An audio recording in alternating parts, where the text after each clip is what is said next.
친구들, 오늘의 영상은 매우 중요하니 준비하세요. 우리는 바르셀로나와 캐나다 사이에 도입될 페라리의 파워 유닛 2에 대해 이야기해야 하고, 왜 페라리가 7월에만 파워 유닛 3을 도입할 것인지에 대해서도 논의해야 합니다. A2에 대해서도 이야기해야 하고, 셰시와 공기역학에서 엄청난 작업을 한 로익 세라와 고토니에 대해서도 이야기해야 합니다. 현재 엔진의 성능이 경쟁자들과 비교했을 때 부족한 점이 있으며, 이는 페라리에게 아픈 지점입니다. 또한 2028년에 맥라렌으로 갈 가능성이 있는 람비아세에 대해서도 이야기해야 하고, 그는 올해 말에 레드불을 떠나 가든 라이브 기간을 가질 것입니다. 그리고 람비아세가 떠난다면 베르스타펜도 레드불을 떠나거나 은퇴할 수도 있다는 점에 주의해야 합니다. 우리는 FIA 회의, 모터리스트 및 다양한 팀 프린시펄에 대한 문제에 대해서도 이야기해야 하며, 오늘 4월 9일에 열린 이 회의에서 어떤 결정이 내려졌는지에 대해 이야기해야 합니다. 이 말을 하면서 바로 시작하겠습니다. 마라넬로에서 마이애미와 시즌의 나머지 부분을 나누는 이 주간에 드러나는 이미지는 두 가지 속도로 작업하는 건설 현장입니다. 외부에서 볼 수 있는 것은 두 가지 중 하나뿐입니다. 파워 유닛 측면에서 상황은 트랙에서의 결과가 암시하는 것보다 더 복잡합니다. 패독 내부 뉴스에 따르면 바르셀로나와 캐나다 사이에 두 번째 파워 유닛, 즉 파워 유닛 번호 2가 도착할 것입니다. 하지만 주의해야 할 점은 업데이트가 아니라 이미 사용 중인 동일한 사양으로 단순히 회전을 시작하고 누적된 킬로미터를 관리하기 위해 도입된 것입니다. 진정한 혁신, 즉 기술적으로 가장 많은 호기심을 불러일으키는 것은 열 엔진에 대한 사양이 있는 파워 유닛 번호 3입니다. 아두오의 지원을 따르면서 FIA가 필요한 허가를 부여할 때까지는 7월 이전에 도착하지 않을 것입니다. 모든 것의 중심은 아두오로, 이는 모터리스트가 자신의 엔진을 보다 자유롭게 개발할 수 있도록 하는 규제 메커니즘입니다. 페라리는 현재 벤치마크에 비해 4% 이상의 성능을 보여주고 있지만, 마이애미는 최종 수치를 결정하는 데 중요한 역할을 할 것입니다. 2%와 4% 사이의 차이는 세부 사항이 아니며, 이는 마르넬로가 실제로 개발에 활용할 수 있는 여유를 결정하는 기준선입니다. 엔진에 대한 추가 업데이트 패키지를 갖게 될 것이며, 또는 2개가 될 것입니다. 4월 9일에 열리는 회의는 엔진 개발의 출구에 대해서도 논의될 것이며, 이 점에서도 중요한 단계가 될 것입니다. 내연기관에 대해 엔지니어들은 명확합니다. 개선이 필요하며 우리는 그것을 알고 있으며 그렇게 할 것입니다. 페라리에서는 새로운 내연기관 개념이 이미 테스트 중입니다. 고온에서 성능을 개선하고 열악한 열화를 줄이는 것을 목표로 하지만 시간은 압축할 수 없습니다. 여름 중반 이전에는 라이센스의 중요한 업데이트가 예상되지 않으며, 전체 개발 경로는 장기 프로젝트에 포함됩니다. 이는 공기역학을 지배하는 예산 한도와 동일한 논리에 따라 진행됩니다. 배경에는 무게가 있는 숫자도 있습니다. 메르세데스에 비해 추정된 결손은 약 30마력에 달하며, 페라리는 최소한 부분적으로 프레임으로 이를 보완하고 있습니다. 여러 기술 관찰자들이 단순히 뛰어난 것으로 간주하는 공기역학이 있습니다. 로익 세라와 디에고 톤디의 작업은 현재의 매개 변수로는 설명하기 어려운 것으로 묘사되며, 이는 거의 창의적 엔지니어링의 행위입니다. 이로 인해 페라리 SF26은 엔진 결손이 있는 상황에서도 선두권에서 경쟁할 수 있게 됩니다. 이는 챔피언십의 다른 시대에서는 후방 시즌을 의미했을 것입니다. 페라리는 30마력이 적은 상태로 메르세데스와 싸우기 위해 저 앞에 있습니다. ADU가 첫 측정 이후에도 4%로 유지된다면 그것은 마이애미에서 시작될 것입니다. 페라리는 최근 역사에서 포뮬러 1이 기억하는 가장 희귀한 개발 창구 중 하나를 앞두고 있습니다. 또한 ADU가 6경기마다 측정될 것이라는 점을 기억해야 하며, 2027년까지도 계속될 수 있습니다. 그리고 마라넬로에서는 이 기회를 낭비할 수 없다는 것을 알고 있습니다. 올해 메르세데스를 따라잡기 위해 ADU를 활용해야 하지만 내년에도 마찬가지입니다. 많은 분들이 저에게 물어보셨습니다. 마라스트로 6월에 이미 도입한 파워 유닛이 있는데 7월에 또 하나를 도입하는 게 무슨 의미인가요? 엄청난 차이가 있습니다. 7월에 도입될 파워 유닛 번호 3는 최대 출력으로 밀어붙인 업데이트된 엔진이 장착될 것입니다. 따라서 6월에 도입된 첫 번째와 동일한 파워 유닛을 도입하면 그것은 두 번째 파워 유닛이 됩니다. 그 파워 유닛은 회전용 파워 유닛이 됩니다. 7월에 사용하는 세 번째 파워 유닛은 중요한 세션에서 더 많이 사용될 것입니다. 따라서 예선 레이스에서는 항상 자유 연습에서 사용하는 파워 유닛을 사용할 수 있습니다. 그리고 예선 레이스에서 품질의 도약을 할 것입니다. 팀이 더 성능이 좋은 엔진을 사용할 수 있을 때 가능한 한 빨리 사용하려고 하는 것은 당연합니다.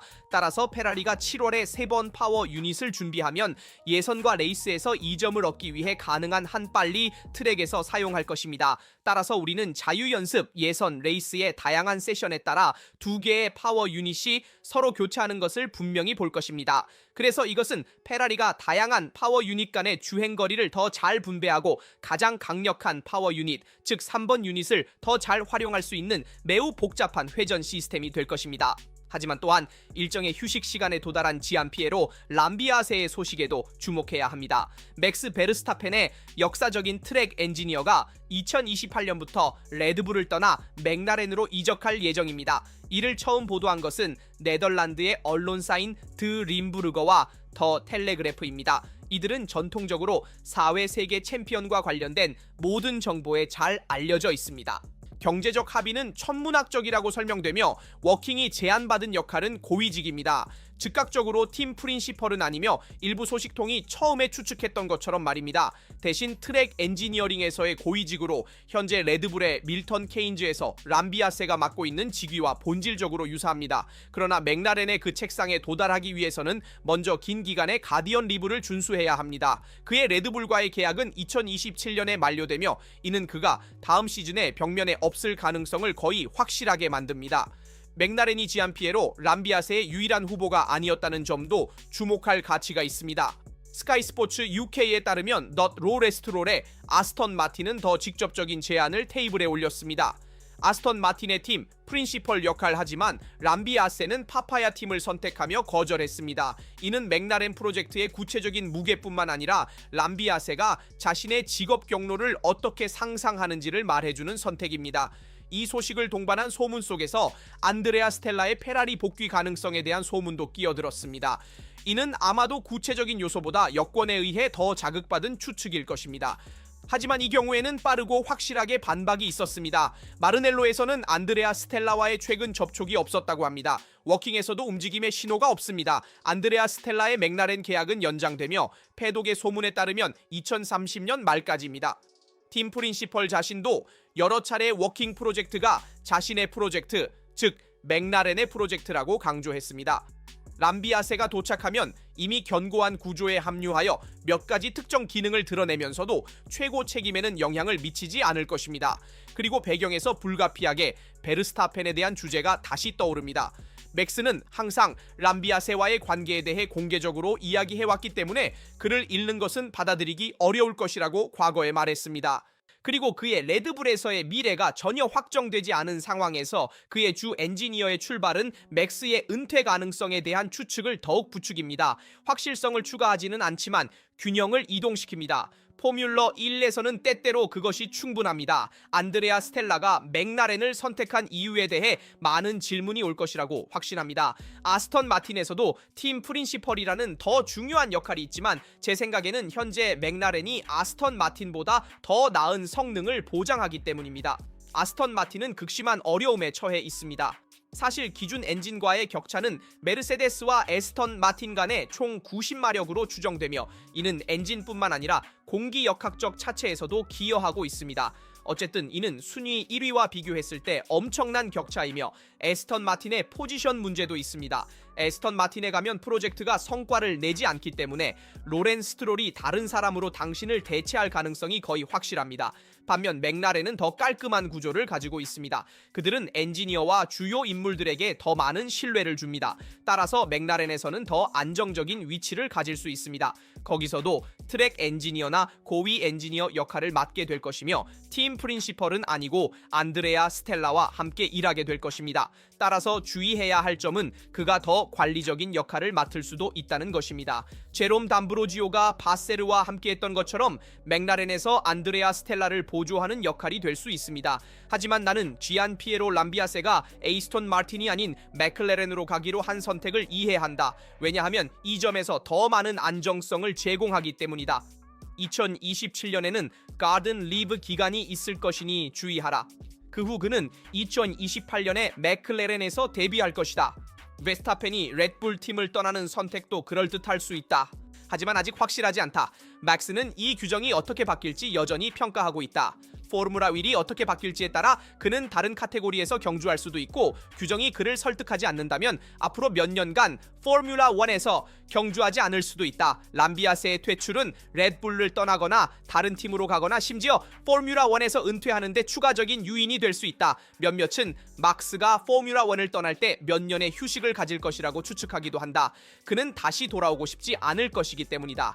따라서 우리는 이 시나리오가 어떻게 발전할지 조금 지켜볼 것이며, 현재로서는 람비아세가 2028년에 맥클레렌으로 간다는 공식 뉴스만 있습니다. 하지만 이번 4월에 페라리의 테스트에 대해서도 이야기해봅시다. 사실 신호등도 없고 벽도 없고 라디오도 없습니다. 하지만 올해 바레인과 사우디아라비아 그랑프리의 취소로 인한 강제 휴식은 많은 팀에게 다른 의미를 갖게 되었습니다. 휴식의 강역이 아니라 마지막 유효일까지 활용할 수 있는 작업의 창구입니다. 페라리는 가장 활발한 팀 중 하나로 실제로 피오라노에서 페라리 SF26기 피렐리 테스트를 위해 트랙에 나섰습니다. 이는 젖은 노면용 타이어 개발을 위한 지원 활동입니다. 결국 이는 독점 공급업체에 대한 지원 활동으로 직접적인 경쟁 우위는 없지만, 실제로 젖은 트랙에서 주행한 모든 킬로미터는 데이터의 킬로미터입니다. 비가 내리는 레이스 주말에 이 데이터는 세팅, 타이어의 열 관리 및 전략적 선택에 있어 차이를 만들 수 있습니다. 젖은 조건에서 아직 시즌 중에 상당한 경험을 쌓지 못한 페라리 SF26과 같은 차량에 대해 무시하기 어려운 기회입니다. 그러나 피오라노 테스트는 고립된 사건이 아닙니다. 이는 마라넬로가 이번 휴식 기간을 중심으로 구축한 더 넓은 프로그램의 마지막 단계로 읽혀야 합니다. 그 이전의 팀은 2025년 모델인 페라리 SF25로 무젤로에서 TPC 세션을 진행했습니다. 새로운 기술 주기에 도입된 규제의 유연성 덕분에 이제 사용할 수 있는 차량 중 하나입니다. TPC 테스트를 위해 전년도 차량을 사용할 수 있습니다. 운전대에는 주전 드라이버가 아닌 예비 및 개발 드라이버인 안토니오 지오비나치, 아서 르클레르, 안토니오 후오코가 있었습니다. 그러나 핵심 전환점은 몬자에서 예정된 200km 촬영일에 도달하며 도래할 것입니다. 4월 22일 팀은 마이애미를 위한 업데이트 패키지를 트랙에서 검증하기 시작할 것입니다.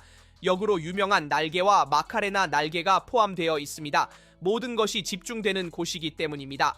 예정된 미국 출장의 큰 발전은 소위 마카레나 날개와 같은 가장 기대되는 요소를 포함합니다.